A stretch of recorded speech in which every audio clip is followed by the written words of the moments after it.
So hi friends, welcome to our channel. Friends, మనకి government of India కింద పనిచేసినటువంటి ప్రభుత్వ స్టీల్ ప్లాంట్‌లో పర్మనెంట్ అటెండర్ ఉద్యోగాలకి సంబంధించి ఒక లేటెస్ట్ రిక్రూట్మెంట్ నోటిఫికేషన్ అనేది ఉంది. అఫీషియల్‌గా అయితే రిలీజ్ చేయడం జరిగింది. ఈ యొక్క పోస్ట్‌లకి ట్రైనింగ్ ఇచ్చి కూడా మనకి పర్మనెంట్ జాబ్స్‌ని అయితే ప్రొవైడ్ అయితే చేయడం జరుగుతుంది గైస్. సో ట్రైనింగ్‌లో వచ్చేసరికి మనకి 15,000 పర్ మంత్ సాలరీ అనేది పే చేయడం జరుగుతుంది. ఈ యొక్క ట్రైనింగ్ అనేది కంప్లీట్ చేసిన తర్వాత 38,000 వరకు కూడా మనకి సాలరీ అనేది రావడం జరుగుతుంది. 10th 10+2 క్వాలిఫికేషన్ కలిగినటువంటి క్యాండిడేట్స్ అందరూ కూడా ఇక రిక్రూట్మెంట్‌కి అయితే అప్లై అయితే చేసుకోవచ్చు. ఈ విధంగా ఇక నోటిఫికేషన్‌కి సంబంధించి టోటల్ డీటెయిల్స్‌తో పాటు అప్లికేషన్ ప్రాసెస్ కూడా చెప్తాను కాబట్టి స్కిప్ చేయకుండా ఎండ్ వరకు చూసి అప్లికేషన్స్ అయితే సబ్మిట్ అయితే చేసుకోండి. ఫస్ట్ టైం మన ఛానల్‌ని విజిట్ చేస్తున్నా గనుక సబ్స్క్రైబ్ అయితే చేసుకోండి. అదేవిధంగా పక్కనే వచ్చే బెల్ ఐకాన్ కూడా యాక్టివేట్ చేసి పెట్టుకోండి ఫ్రెండ్స్. మీరు ఇచ్చేటువంటి లైక్స్ చాలా ఎంకరేజింగ్ అండ్ మోటివేషన్‌గా ఉంటాయి కాబట్టి సో ప్రతి ఒక్కరు కూడా వీడియోని లైక్ చేసి మీ ఫ్రెండ్స్ అండ్ ఫ్యామిలీ మెంబర్స్‌కి అయితే షేర్ చేయండి ఫ్రెండ్స్. డిస్క్రిప్షన్‌లో WhatsApp and Telegram channel link అనేది ఇవ్వడమే జరిగింది. సో ఇంకెవరైనా జాయిన్ అవ్వట్లేదు కనుక జాయిన్ అయితే అవ్వండి. ఫ్రెండ్స్, ఇక పోస్ట్‌లకి సంబంధించి ఇంపార్టెంట్ డేట్స్ విషయానికి వచ్చినట్లయితే కనుక ఆల్రెడీ మనకి డిసెంబర్ 29 నుంచి కూడా అప్లికేషన్ ప్రాసెస్ అనేది స్టార్ట్ కావడమే జరిగింది. ఇక లాస్ట్ డేట్ విషయానికి వచ్చినట్లయితే కనుక జనవరి 18 వరకు కూడా అప్లికేషన్స్ అనేవి ఆన్లైన్‌లో సబ్మిట్ చేసుకోవాల్సి అయితే ఉంటుంది. ఇక పోస్ట్‌లకి ఎవరెవరు అప్లై చేసుకోవచ్చు అని చూసుకుంటే కనుక candidate must be an Indian nationals అని చెప్పేసి ఇవ్వడం జరిగింది. సో మీరు ఈ రాష్ట్రానికి చెందినటువంటి both male and female candidates ఇద్దరు కూడా ఇక వేకెన్సీస్‌కి అప్లై అయితే చేసుకోవచ్చు. నెక్స్ట్ ఈ యొక్క పోస్ట్‌లకి సంబంధించినటువంటి అప్లికేషన్ ప్రాసెస్ విషయానికి వచ్చినట్లయితే కనుక ఓన్లీ ఆన్లైన్‌లోనే అప్లై చేసుకోవాల్సి అయితే ఉంటుంది. అప్లికేషన్ ఫీజుకి సంబంధించిన డీటెయిల్స్ కనుక చూసుకున్నట్లయితే కనుక సో మనకి ఇక్కడ పోస్ట్ వైస్‌గా మనకి యొక్క సంబంధించిన డీటెయిల్స్ అనేవి ఇవ్వడం జరిగింది. ఆపరేటర్ కమ్ టెక్నీషియన్ పోస్ట్‌లకి వచ్చేసరికి జనరల్ ఓబీసీ ఈడబ్ల్యూఎస్ క్యాండిడేట్స్ అయితే కనుక ₹500.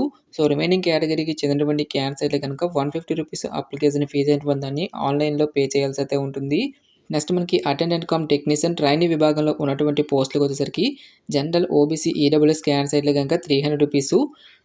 సో రిమైనింగ్ కేటగిరీకి చెందినటువంటి క్యాండిడేట్స్ అయితే కనుక ₹100 అప్లికేషన్ ఫీజు అనేటువంటి దాన్ని ఆన్లైన్‌లో పే చేయాల్సి అయితే ఉంటుంది.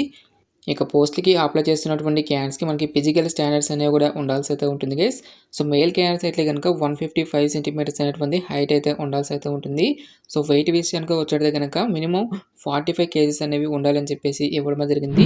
ఫీమేల్ క్యాండిడేట్స్ అయితే కనుక 143 సెంటీమీటర్స్ అనేటువంటి హైట్ అయితే ఉండాల్సి అయితే ఉంటుంది. వెయిట్ విషయానికి వచ్చింటే కనుక ఓన్లీ 35 కేజీస్ అనేవి వెయిట్ అనేది ఉంటే ఇక పోస్ట్‌లకి అయితే అప్లై అయితే చేసుకోవచ్చు. ఇక నోటిఫికేషన్ ద్వారా భర్తీ చేసేటువంటి యొక్క వివిధ రకాల ఉద్యోగాలకి సంబంధించి సెలక్షన్ ప్రాసెస్ అనేది ఏ విధంగా ఉంటుందని చూసుకుంటే కనుక సో ఎటువంటి రిటన్ టెస్ట్లు అంటూ కూడా ఏమి కూడా కండక్ట్ అయితే చేయరు గైస్. ఓన్లీ స్కిల్ టెస్ట్ ద్వారా మనకి ఈ యొక్క సెలక్షన్ అనేటువంటి కంప్లీట్ చేసేటువంటి ఛాన్స్ అనేది ఉంటుంది. So number of candidates apply చేసినప్పుడు మాత్రమే మనకి కంప్యూటర్ బేస్డ్ టెస్ట్ అనేది కండక్ట్ చేస్తాము అని చెప్పేసి ఇక్కడ మనకి నోటిఫికేషన్లో క్లియర్గా మెన్షన్ చేయడం జరిగింది.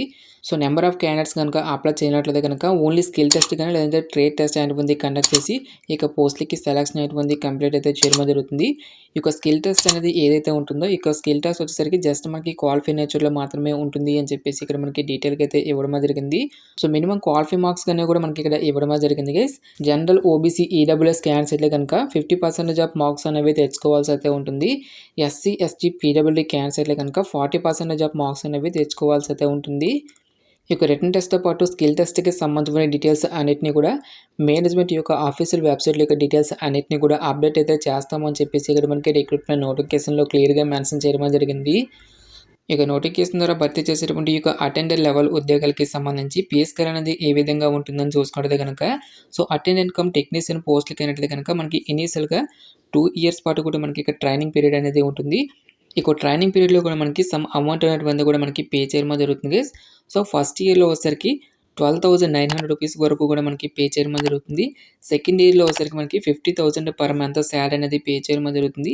సో ఎవరైతే ఇక సక్సెస్ఫుల్గా ఇక ట్రైనింగ్ అనేది కంప్లీట్ చేసినటువంటి క్యాండిడేట్స్కి ఇదే సంస్థలో S1 గ్రేడ్ కింద పర్మనెంట్ జాబ్ అనేది ఇవ్వడం జరుగుతుంది.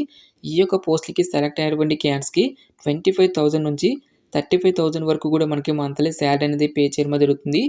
సో ఆపరేటర్ కమ్ టెక్నీషియన్ పోస్ట్లకి అయినట్లయితే కనుక ఎటువంటి ట్రైనింగ్ అంటూ కూడా ఏమి కూడా కండక్ట్ అయితే చేయరు గైస్. డైరెక్ట్గా ఇదే సంస్థలో S3 గ్రేడ్ కిందకి అయితే మిమ్మల్ని కన్వర్ట్ అయితే చేయడం జరుగుతుంది. ఈ యొక్క పోస్ట్లకు వచ్చేసరికి ₹26,600తో పాటు 38,000 వరకు కూడా మనకి శాలరీ అనేది రావడం జరుగుతుందని చెప్పేసి ఇక్కడ మనకి డీటెయిల్గా అయితే ఇవ్వడం జరిగింది. సో వేకెన్సీ డీటెయిల్స్ కనుక చూసుకున్నట్లయితే కనుక అటెండెంట్ కమ్ టెక్నీషియన్ ట్రైనీ విభాగంలో టోటల్గా మనకి 40 వేకెన్సీ అయితే ఉన్నాయి. సో ట్రేడ్స్ కనుక చూసుకున్నట్లయితే కనుక ఫిట్టర్ విభాగంలో మనకి 6 వేకెన్సీస్, ఎలక్ట్రీషియన్లో 12, టర్నర్ విభాగంలో 3, ఈఓటీ క్రేన్ ఆపరేటర్ వచ్చేసరికి 9 వేకెన్సీస్, వెల్డర్లో 5, హెవీ వెహికల్ డ్రైవర్ వచ్చేసరికి 5 వేకెన్సీ అయితే ఉన్నాయి. ఈ యొక్క వేకెన్సీలో మనకి ఓపెన్ కేటగిరీతో పాటు ఎస్సీ, ఎస్టీ, ఓబీసీ, ఈడబ్ల్యూఎస్ క్యాండిడేట్స్తో పాటు ఎక్స్ సర్వీస్ మెన్ క్యాండిడేట్స్కి ఈ విధంగా మనకి ప్రతి ఒక్క కేటగిరీ వరకు కూడా పోస్టులు అనేవి కేటాయించడం జరిగింది. నెక్స్ట్ ఇక్కడ మనకి ఆపరేటర్ కమ్ టెక్నీషియన్ పోస్టులకి సంబంధించిన వేకెన్సీస్ డీటెయిల్స్ అనేవి కూడా ఇక్కడ క్లియర్గా ఇవ్వడం జరిగింది. First of all 10th class క్వాలిఫికేషన్తో ఉన్నటువంటి వేకెన్సీ డీటెయిల్స్ కనుక చూసుకుంటే కనుక హెవీ వెహికల్ డ్రైవర్ పోస్టులకు వచ్చేసరికి 10th క్లాస్ క్వాలిఫికేషన్తో పాటు హెవీ మోటార్ వెహికల్కి సంబంధించిన డ్రైవింగ్ లైసెన్స్ అనేటువంటిది కూడా మీకు ఉండాల్సి అయితే ఉంటుంది. నెక్స్ట్ దీంతో పాటుగా మనకి 10th క్లాస్ క్వాలిఫికేషన్తో పాటు ఇక్కడ ఇచ్చేటువంటి ఈ యొక్క ఆపరేషన్స్లో అట్లీస్ట్ 1 year ఎక్స్పీరియన్స్ అనేటువంటిది కూడా మీకు ఉండాల్సి అయితే ఉంటుంది. నెక్స్ట్ మనకి ఈఓటీ క్రెయిన్ ఆపరేటర్ పోస్టులకు వచ్చేసరికి 10th క్లాస్ క్వాలిఫికేషన్తో పాటు ఎవరైతే రిగ్గర్, టర్నర్, ఎలక్ట్రిక్ అనేటువంటి ఈ యొక్క ట్రేడ్స్లలో ఐటీఐ అనేటువంటిది చేసి మినిమం 1 year ఎక్స్పీరియన్స్ అనేటువంటి ఎవరికైతే ఉంటుందో ఆ యొక్క క్యాట్స్ మాత్రమే ఇక వేకెన్సీస్కి అప్లై చేసుకోవాల్సి అయితే ఉంటుంది. నెక్స్ట్ మనకి వెల్డర్, టర్నర్, ఫిట్టర్, ఎలక్ట్రీషియన్ అనేటువంటి ఈ యొక్క పోస్టులకు వచ్చేసరికి 10th క్లాస్ క్వాలిఫికేషన్తో పాటు ఎవరైతే ఇంకా సంబంధిత ట్రేడ్లలో ఐటీఐ చేసినటువంటి క్యాండిడేట్స్ ఇక వేకెన్సీస్కి అప్లై చేసుకోవాల్సి అయితే ఉంటుంది. నెక్స్ట్ మనకి attendant come technician boiler attendant పోస్టులకు వచ్చేసరికి 10th క్లాస్ క్వాలిఫికేషన్తో పాటు ఫిట్టర్, రిగ్గర్, ఎలక్ట్రీషియన్, టర్నర్ అనేటువంటి ఈ యొక్క ట్రేడ్స్లలో ఐటీఐ అనేటువంటి దాన్ని చేసి దీంతో పాటుగా మనకి బాయిలర్ అటెండెంట్ సర్టిఫికేట్ అనేటువంటి ఎవరైతే కలిగినటువంటి క్యాండిడేట్స్ ఉంటారో ఆ యొక్క క్యాండిడేట్స్ మాత్రమే ఇక వేకెన్సీస్కి అప్లై చేసుకోవాల్సి అయితే ఉంటుంది. ఫైనల్గా మనకి operator come technician boiler operator పోస్టులకు వచ్చేసరికి 10th క్లాస్ క్వాలిఫికేషన్తో పాటు electrical, chemical, power plant, production, instrumentation అనేటువంటి ఈ యొక్క బ్రాంచెస్లలో డిప్లొమా కంప్లీట్ చేసినటువంటి క్యాండిడేట్స్ కూడా ఇక జాబ్స్కి అయితే అప్లై అయితే చేసుకోవచ్చు. నెక్స్ట్ దీంతో పాటుగా మనకి బాయిలర్ అటెండెంట్ సర్టిఫికేట్ అనేటువంటి కూడా మీకు కంపల్సరీగా మీకు ఉండాల్సి అయితే ఉంటుంది.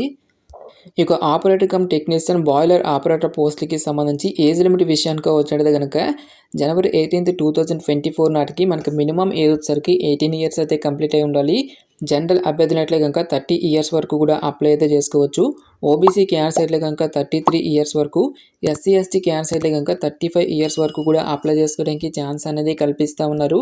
ఈ యొక్క operator come technician boiler operator post కాకుండా మిగిలినటువంటి పోస్టులకి సంబంధించి ఏజ్ లిమిట్ విషయానికి వచ్చినట్టు కనుక మనకి మినిమం ఏజ్ వచ్చేసరికి 18 years అయితే కంప్లీట్ అయి ఉండాలి.